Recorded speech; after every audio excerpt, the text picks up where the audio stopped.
Boss ಮನೆಗೆ ಬೀಗ ಬಿದ್ದಿದೆ. 9ನೇ ತಾರೀಕು ತನಕ ಅಂದ್ರೆ ಅಕ್ಟೋಬರ್ 9 ತನಕ ಬಿಗ್ ಬಾಸ್ ಮನೆ ಬಂದ್. What next? ಅಕ್ಟೋಬರ್ 9ರವರೆಗೂ ಕೂಡ ಬಿಗ್ ಬಾಸ್ ಮನೆ ಬಂದ್ ಆಗಿರುತ್ತೆ. ಬೀಗ ಆಲ್ರೆಡಿ ಹಾಕಿದ್ದಾರೆ.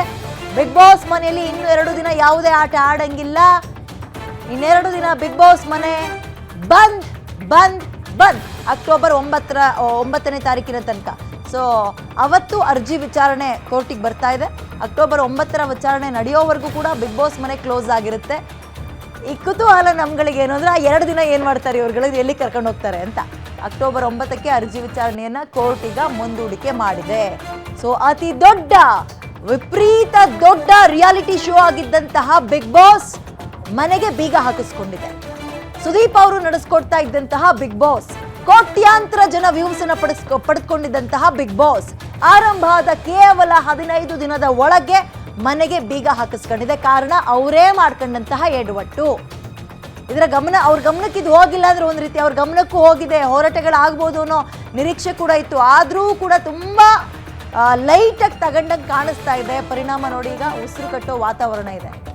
ಅಕ್ಟೋಬರ್ 9 ತನಕ ಬಿಗ್ ಬಾಸ್ ಮನೆ ಬಂದ್ ಬಂದ್ ಬಂದ್. ಆಮೇಲೆ ಏನಾಗುತ್ತೆ ಅಂತ ಗೊತ್ತಿಲ್ಲ, ಯಾಕಂದ್ರೆ ಕೋರ್ಟಲ್ಲಿ ಅರ್ಜಿ ವಿಚಾರಣೆಗೆ ಬರುತ್ತೆ. ಇವ್ರು ಸ್ವಲ್ಪ ಟೈಮ್ ಕೇಳ್ಬೋದು. ಬಟ್ 2 ದಿನ ಏನ್ ಮಾಡ್ತಾರೆ? ಅಂತೂ ಇಂತೂ ಕನ್ನಡ ಪರ ಹೋರಾಟಗಾರರು ಮಾಡಿದಂತಹ ಹೋರಾಟಕ್ಕೆ ಜಯ ಸಿಕ್ಕಿದೆ.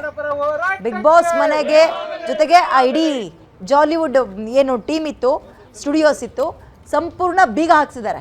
ಇದೊಂದು ರೀತಿ ಹೆಂಗ್ ಗೊತ್ತಾ? ಎಕ್ಸಾಂಪಲ್ ನಿಮಗೆ, ಈಗ ಚಿನ್ನಸ್ವಾಮಿ ಸ್ಟೇಡಿಯಂ ತಗೊಳ್ಳಿ, ತುಂಬಾ ಗೇಟ್ಗಳಿದಾವಲ್ಲ, ಅದೇ ರೀತಿಯಲ್ಲಿ ಇಲ್ಲೂ ಕೂಡ ಗೇಟ್ಗಳಿತ್ತು. ಎಲ್ಲ ಗೇಟ್ನು ಲಾಕ್ ಮಾಡಿದ್ದಾರೆ. ಒಂದೇ ಒಂದು ಗೇಟ್ ಓಪನ್ ಬಿಟ್ಟಿದ್ದಾರೆ. ಅದು 7 ಗಂಟೆಗೆ ಅವ್ರು ಹೊರಗೆ ಬರಬೇಕು ಅಂತ, 7:07ವರೆಗೆ.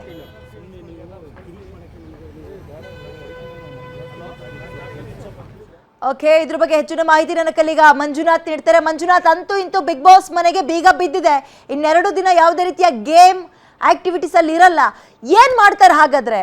ಏನ್ ಮಾಡ್ತಾರೆ? What next? ಮುಂದಕ್ಕೆ ಏನ್ ಪ್ಲಾನು? ವಿದ್ಯೆ, ಈಗಾಗಲೇ ಏನು ಮಾಲಿನ್ಯ ನಿಯಂತ್ರಣ ಮಂಡಳಿ ಕೊಟ್ಟಂತ ಒಂದು ನೋಟಿಸು ಜೊತೆಗೆ ಆದೇಶದ ಅನ್ವಯ ಅಲ್ಲಿನ ಜಿಲ್ಲಾಧಿಕಾರಿಗಳು ಬಿಗ್ ಬಾಸ್ ಹೌಸ್ಗೆ ಬೀಗವನ್ನು ಜರಿದಿದ್ದಾರೆ.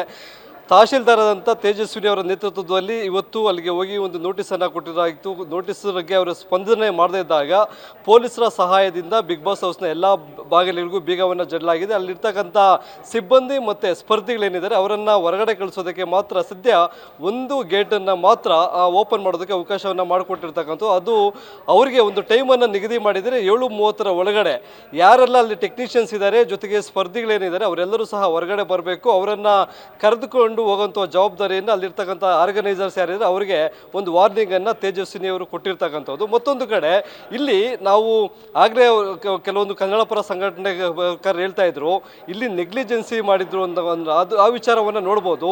ಇಲ್ಲಿ ಸಿಂಪಲ್ ಆದಂಥ ಕೆಲಸ. ಯಾಕೆಂತಂದರೆ ಪೊಲ್ಯೂಷನ್ ಕಂಟ್ರೋಲ್ ಬೋರ್ಡ್ ಅವರು ಕೊಟ್ಟಿರ್ತಕ್ಕಂಥದ್ದು 2 ರೀಸನ್ನು. ಒಂದು, ಜಲಮಾಲಿನ್ಯ ಆಗೋದಕ್ಕೆ ಸಂಬಂಧಪಟ್ಟಾಗೆ ಇವರು STPಯನ್ನು ಸರಿಯಾಗಿ ನಿರ್ವಹಣೆ ಮಾಡ್ತಾ ಇಲ್ಲ ಅಂತಕ್ಕಂಥದ್ದು. ಮತ್ತೊಂದು, ಯಾವುದೇ ಇಲಾಖೆಯ ಅನುಮತಿಯನ್ನು ಪಡ್ಕೊಳ್ಳದೆ ಇವರು ವಿದ್ಯುತ್ತನ್ನು ಬಳಸ್ತಾ ಇದ್ದಾರೆ. ಅಲ್ಲಿ 2 ಜನರೇಟರ್ನ ಯೂಸ್ ಮಾಡ್ತಾ ಇದ್ದಾರೆ. ಅದು 650 KV ಇರ್ತಕ್ಕಂಥದ್ದು, ಜೊತೆಗೆ 500 KV ಇರ್ತಕ್ಕಂಥ ಜನರೇಟರ್ಗಳನ್ನು ಯೂಸ್ ಮಾಡ್ತಾ ಇದ್ದಾರೆ. ಇದಕ್ಕೆ ಸಂಬಂಧಪಟ್ಟಂತೆ ಏನು ಬೆಸ್ಕಾಮ್ ಇರ್ಬೋದು, ಇಲಾಖೆಯಿಂದಲೂ ಸಹ ಯಾವುದೇ ರೀತಿಯಾದಂಥ ಅನುಮತಿಯನ್ನು ಪಡೆದುಕೊಂಡಿಲ್ಲ ಅಂತಕ್ಕಂಥದ್ದು. ಹೀಗಾಗಿ ಅಲ್ಲಿನ ಅಂದರೆ ರೀಜನಲ್ ಆಫೀಸರ್ಸ್ ಏನಿದ್ದಾರೆ ಅವರು 2024ರಲ್ಲಿ 2 ಬಾರಿ ನೋಟಿಸನ್ನು ಕೊಟ್ಟಿದ್ದಾರೆ. ಆದರೂ ಸಹ ಇವರು ಅದರ ಅನುಮತಿಯನ್ನು ಪಡೆದುಕೊಳ್ಳೋದಕ್ಕೆ ಮುಂದಾಗಲಿಲ್ಲ. ಅದನ್ನು ನೋಡ್ಕೊಳ್ಳೋದು ಅಂದರೆ ಬೇಕಾಬಿಟ್ಟು ಇಲ್ಲಿನ ಇಲಾಖೆಗಳನ್ನು ಏನೇ ಒಂದು ನೋಟಿಸನ್ನು ಕೊಟ್ಟರು ಅದಕ್ಕೆ ಕೇರ್ ಮಾಡ್ತಾ ಇಲ್ಲ. ಹೀಗಾಗಿ ಖಡಕ್ ಆದಂಥ ಆದೇಶವನ್ನು ಕೊಟ್ಟಿದ್ರು. ಇಲ್ಲಿ STP ನಿರ್ವಹಣೆ ಇರ್ಬೋದು, ಜೊತೆಗೆ ಯಾವುದೇ ಇಲಾಖೆಗಳ ಅನುಮತಿಯನ್ನು ತೆಗೆದುಕೊಳ್ಳದೆ ಒಂದು ಏನು ಜಾಲಿ ಸ್ಟುಡಿಯೋಸನ್ನು ನಡೆಸ್ತಾ ಇದ್ದಾರೆ, ಅದನ್ನು ಮುಂದಿನ ಆದೇಶದವರೆಗೂ ಯಾವುದೇ ರೀತಿಯಾದಂಥ ಚಟುವಟಿಕೆಗಳು ನಡೆಯಬಾರ್ದು. ಏನು ಬಿಗ್ ಬಾಸ್ ಒಂದು ಚಟುವಟಿಕೆಗಳಿದೆ ಅದು ಸಹ ನಡೆಯಬಾರ್ದು. ಅದೆಲ್ಲವನ್ನು ಈಗಾಗಲೇ ಸ್ಥಗಿತಗೊಳಿಸಬೇಕು ಅಂತಕ್ಕಂಥ ನಿಟ್ಟಿನಲ್ಲಿ ಒಂದು ಮಾಲಿನ್ಯ ನಿಯಂತ್ರಣ ಮಂಡಳಿಯಿಂದ ಜಿಲ್ಲಾಧಿಕಾರಿಗಳಿಗೆ ಒಂದು ಖಡಕ್ ಆದಂಥ ಒಂದು ಆದೇಶ ಹೋಗಿತ್ತು. ಆ ಆದೇಶದ ಅನ್ವಯ ಈಗಾಗಲೇ ಬೀಗವನ್ನು ಜಡಿಲಾಗಿದೆ. ಇನ್ನು 2 ದಿನ ಇಲ್ಲಿ ಏನು ಒಂದು ಚಟುವಟಿಕೆಗಳು ಮಾಡೋದಕ್ಕೆ ಸಾಧ್ಯ ಆಗೋದಿಲ್ಲ. ಯಾಕೆ ಅಂತಂದರೆ ಇಲ್ಲಿ ಒಂದು ಜಾಲಿ ಸ್ಟುಡಿಯೋಸ್ ಅವರು ಒಂದು ಕಳ್ಳಾಟವನ್ನು, ಅಂದರೆ 3ನೇ ತಾರೀಕು ಮಾಲಿನ್ಯ ನಿಯಂತ್ರಣ ಮಂಡಳಿಯವರು ಇವರಿಗೆ ಒಂದು ನೋಟಿಸನ್ನು ಕೊಡ್ತಾರೆ, ಆದೇಶವನ್ನು ಹೊರಡಿಸ್ತಾರೆ, ಬಿಗ್ ಬಾಸ್ ಹೌಸನ್ನು ಕ್ಲೋಸ್ ಮಾಡಬೇಕು ಅಂತಕ್ಕಂಥದ್ದು. ಆದರೆ ಅದಕ್ಕಿಂತ ಮುಂಚಿತವಾಗಿಯೇ ಈ ಒಂದು ಜಾಲಿ ಸ್ಟುಡಿಯೋಸ್ ಅವರು ಕೋರ್ಟ್ ಮೆಟ್ಲೆಯನ್ನು ಏರಿದ್ದಾರೆ. ಅದು ಆ ವಿಚಾರಣೆ ಇದೇ ಒಂದು ಅಕ್ಟೋಬರ್ 9ನೇ ತಾರೀಕಿಗೆ ದಿನಾಂಕ ನಿಗದಿಯಾಗಿದೆ. ಅದು ಹೈಕೋರ್ಟ್ನ ಮುಖ್ಯ ನ್ಯಾಯಮೂರ್ತಿಗಳನ್ನು ಒಳಗೊಂಡಂಥ ಒಂದು ಪೀಠ, ಏಕಸದಸ್ಯ ಪೀಠದಲ್ಲಿ ಈ ಒಂದು ವಿಚಾರಣೆ ನಡೆಯುತ್ತೆ. ಹೀಗಾಗಿ ಇವತ್ತು 8ನೇ ತಾರೀಕು, ನಾಳೆ ಸಹ ಈ ಒಂದು ವಿಚಾರಣೆ ಬರೋದಿಲ್ಲ. ಹಾಗಾಗಿ 9ನೇ ತಾರೀಕು ಹೈಕೋರ್ಟ್ನಲ್ಲಿ ಈ ಒಂದು ಅವ್ರ ಅರ್ಜಿಗೆ ಏನು ಸಲ್ಲಿಸಿದ್ದಾರೆ ಅಂದರೆ ಮಾಲಿನ್ಯ ನಿಯಂತ್ರಣ ಮಂಡಳಿ ಏನಿದೆ ಅವರು ಹೊರಡಿಸ್ತಕ್ಕಂಥ ಆದೇಶ, ಜೊತೆಗೆ ಇಲ್ಲಿ ಕನ್ನಡ ಪರ ಸಂಘಟನೆಗಳು ಕೆಲವೊಂದು ಇಲಾಖೆಗಳಿಗೆ ಅರ್ಜಿಗಳನ್ನು ಕೊಟ್ಟಿದ್ದಾರೆ. ಈ ಎಲ್ಲ ಅರ್ಜಿಗಳಿಗೆ ಸಂಬಂಧಪಟ್ಟಂತೆ ಅಧಿಕಾರಿಗಳು ಕೈಗೊಳ್ತಕ್ಕಂಥ ಕ್ರಮಗಳಿಗೆ ತಡೆಯಾಜ್ಞೆಯನ್ನು ಕೊಡಬೇಕು ಅಂತಕ್ಕಂಥ ಮನವಿಯನ್ನು ಇಲ್ಲಿ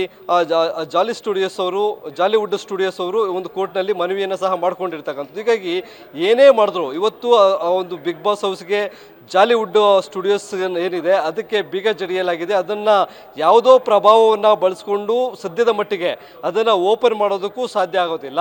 ಜೊತೆಗೆ ಪೊಲೀಸ್ ಅಂದರೆ ಬೆಸ್ಕಾಂ ಅಧಿಕಾರಿಗಳು ಸಹ ಅಲ್ಲಿನ ವಿದ್ಯುತ್ ಸಂಪರ್ಕವನ್ನು ಕಡಿತಗೊಳಿಸಿದ್ದಾರೆ ಅಂತಕ್ಕಂಥ ಮಾಹಿತಿ ಕೂಡ ಲಭ್ಯವಾಗ್ತಾ ಇದೆ. ಹೀಗಾಗಿ ಅಲ್ಲಿರ್ತಕ್ಕಂಥ ಎಲ್ಲ ಒಂದು ಸ್ಪರ್ಧಿಗಳಿರ್ಬೋದು, ಟೆಕ್ನಿಷಿಯನ್ಸ್ ಇರ್ಬೋದು, ಅಲ್ಲಿ ಏನೆಲ್ಲ ಕಾರ್ಯನಿರ್ವಹಿಸ್ತಾ ಇದೆ ಎಲ್ಲ ಸಿಬ್ಬಂದಿಗಳನ್ನು 7:30 ಒಳಗಡೆ ಆ ಬಿಗ್ ಬಾಸ್ ಹೌಸಿಂದ ಅಂದರೆ ಜಾಲಿವುಡ್ ಸ್ಟುಡಿಯೋಸ್ ಏನಿದೆ ಆ ಆವರಣದಿಂದ ಹೊರಗಡೆ ಕಳಿಸಿ ಅಲ್ಲಿ ಈಗ ಸದ್ಯ ಓಪನ್ ಇರ್ತಕ್ಕಂಥ ಬಾಗಿಲಿಗೂ ಸಹ ಬೀಗ ಜಡಿತಾರೆ.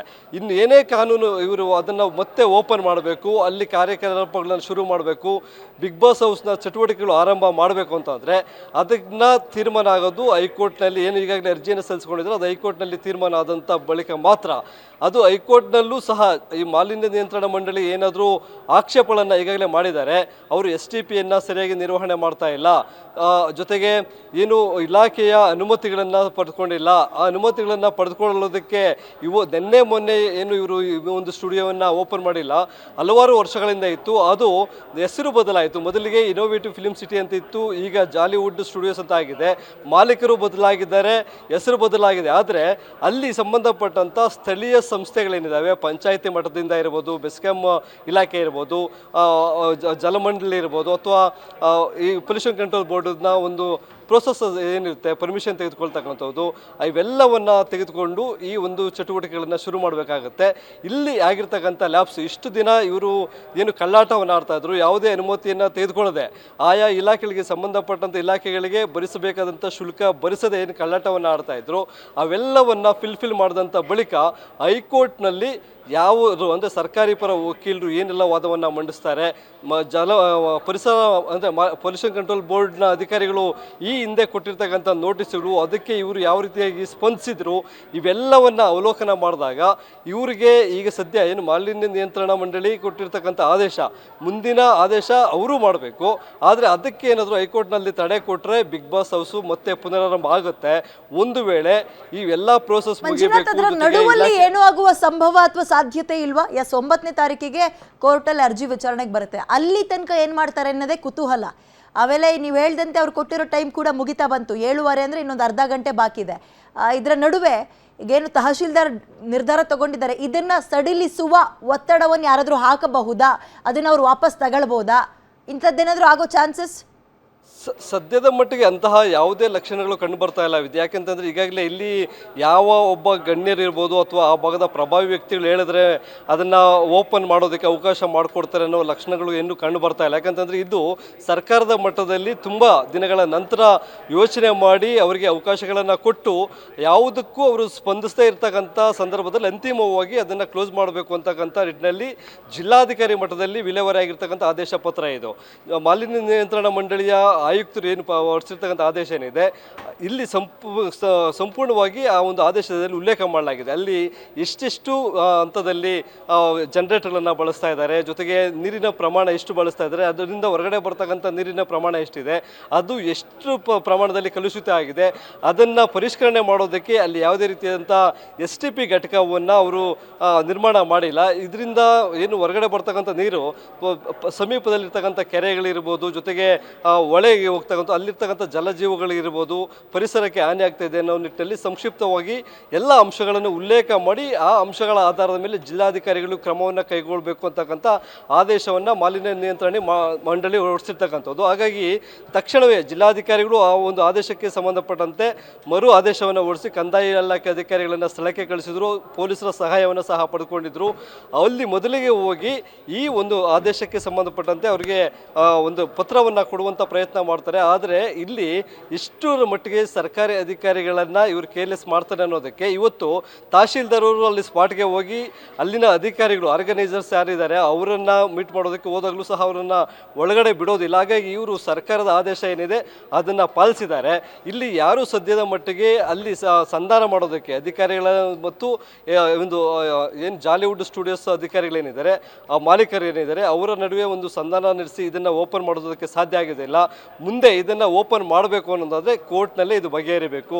ಒಂದು ಏನು ಎರಡು ಕಡೆ ಅಂದರೆ ಅರ್ಜಿದಾರರಾಗಿರ್ತಕ್ಕಂಥ ಜಾಲಿವುಡ್ ಸ್ಟುಡಿಯೋಸ್ ಅವರು ಏನು ಈಗಾಗಲೇ ಕೋರ್ಟ್ ಮೆಟ್ಲೇರಿ ಒಂದು ಅರ್ಜಿಯನ್ನು ಪಿಟಿಷನನ್ನು ಹಾಕ್ಕೊಂಡಿದ್ದಾರೆ, ಅವರು ಹಾಕ್ಕೊಂಡಿರತಕ್ಕಂಥದ್ದು ಈ ಒಂದು ಪ್ರಕ್ರಿಯೆಗಳಿಗೆ ತಡೆಯಾಜ್ಞೆಯನ್ನು ಕೊಡಬೇಕು ಅಂತಕ್ಕಂಥದ್ದು. ತಡೆಯಾಜ್ಞೆ ಕೊಡೋದಕ್ಕೆ ಅವರು ಎಲ್ಲ ಸರ್ಕಾರದ ನೀತಿ ನಿಯಮಗಳನ್ನು ಇಲಾಖೆಗಳ ಅನುಮತಿಯನ್ನು ಪಡೆದುಕೊಂಡಿದ್ದಾರೋ ಇಲ್ಲ ಅನ್ನೋದ್ರ ಬಗ್ಗೆ ವರದಿ ಕೇಳುತ್ತೆ ಕೋರ್ಟು. ಆ ವರದಿ ಕೇಳಿದಂಥ ಸಂದರ್ಭದಲ್ಲಿ ಜಾಲಿವುಡ್ ಸ್ಟುಡಿಯೋಸ್ ಅವರು ತೋರಿರ್ತಕ್ಕಂಥ ನಿರ್ಲಕ್ಷ್ಯ ಎದ್ದು ಕಾಣುತ್ತೆ.